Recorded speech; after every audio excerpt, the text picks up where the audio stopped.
Halo guys, welcome back to Korea Amit bersama orang Korea yang kode.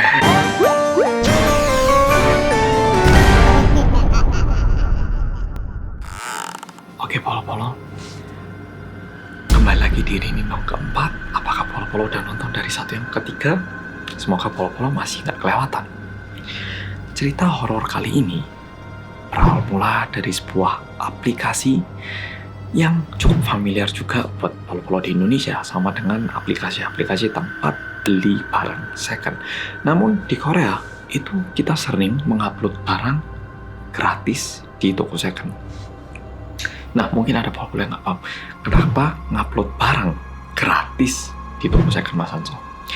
Di Korea, saat kita membuang sebuah furnitur yang besar kayak meja, kursi, kulkas, ataupun kasur, kalau kita buang, itu kita harus bayar. Kita harus laporan di kantor pemerintah terdekat, dan tergantung ukurannya, biayanya berbeda-beda.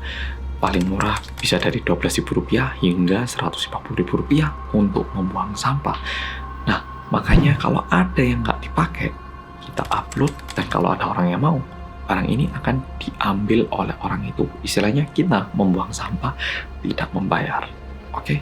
Nah, itu alasannya kenapa ada barang yang diupload gratis di second hand marketnya Korea. Nah, cerita kali ini sama seperti itu.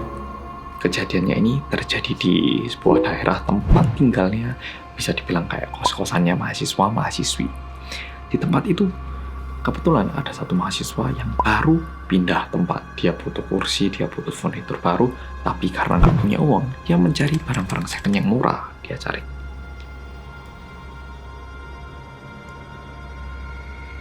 Dan kebetulan, dia menemukan satu kursi yang terlihat lumayan bagus. Dan tertulis bahwa barang ini dibagikan cuma-cuma.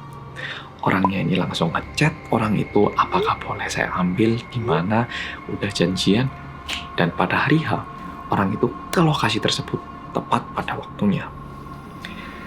Jujur, mungkin yang pernah jual beli barang second ngerti ya. Waktu kita ke lokasi itu, kita tuh udah pasti saling ngerti. Oh, kayaknya itu yang nungguin untuk beli barangku.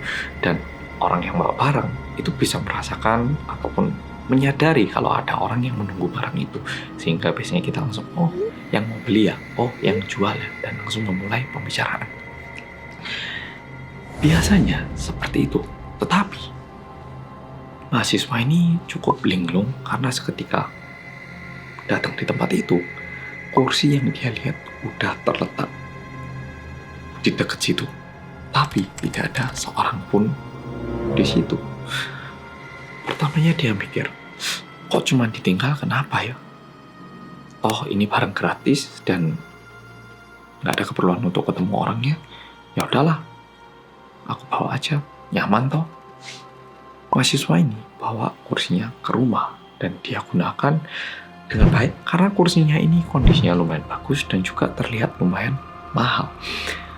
Mahasiswa ini gunakan dengan cukup baik, dan setelah mengerjakan tugasnya, dia capek dan tertidur di kasurnya. Mahasiswa ini adalah mahasiswa yang sebenarnya cukup jarang ketindihan. Tahu kan ya ketindihan? Tapi pada hari itu dia ketindihan, dan waktu dia buka matanya, dia nggak bisa menggerakkan badannya. Dan akhirnya dia mulai melihat sekitar ruangannya. Yang terlihat cuman kursi yang diambil tadi menghadap ke arah kasur. Tapi karena cuma ada kursi, dia tidak merasa takut. Tiba-tiba ada satu perempuan di dekat kursi itu datang. Gimana? Kamu suka kan sama kursiku? Nyaman gak? Karena saking takutnya, pria itu berusaha untuk tidur dan memejamkan matanya lagi. Dan mungkin karena saking takutnya, dia pingsan. Akhirnya, mahasiswa ini mengeluarkan kursi itu dari tempat tinggalnya di depan rumah. Tapi nggak dilaporkan ke pemerintah sekitar, jadi kayak dikeluarkan dulu doang. Dan ketiduran lagi. Tetapi, lagi-lagi pria ini ketindihan. Dan mau nggak mau, dia mulai melihat sekitar kamarnya lagi. Tapi kali ini, perempuan yang tadi dia lihat, yang tanya, yang tiba-tiba muncul itu tidak muncul lagi, sehingga dia merasa lebih tenang.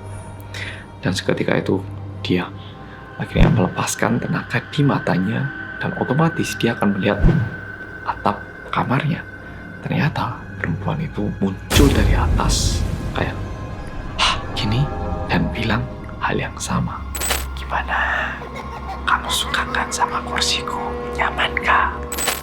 Tidak lama kemudian mahasiswa itu terbangun dan akhirnya pria ini memutuskan untuk menghubungi orang yang mengupload kursi itu di second hand market.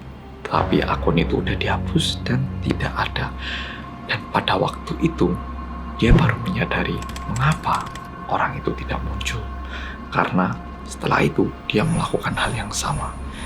Dia mencarikan pemilik yang baru dan kursi itu diletakkan dan dia cuma memantau dari jauh apakah pemilik yang baru ini sudah atau belum mengambil kursi itu. Karena tidak ada untungnya untuk pemilik kursi yang sebenarnya untuk berpapasan muka dengan pemilik yang baru. Oke, Polo-Polo, cerita kali ini sampai di sini. Semoga hal ini tidak terjadi kepada Polo-Polo. Terima kasih Polo-Polo udah nonton video ini keempat, dan sampai jumpa besok dengan cerita yang lebih menyeramkan.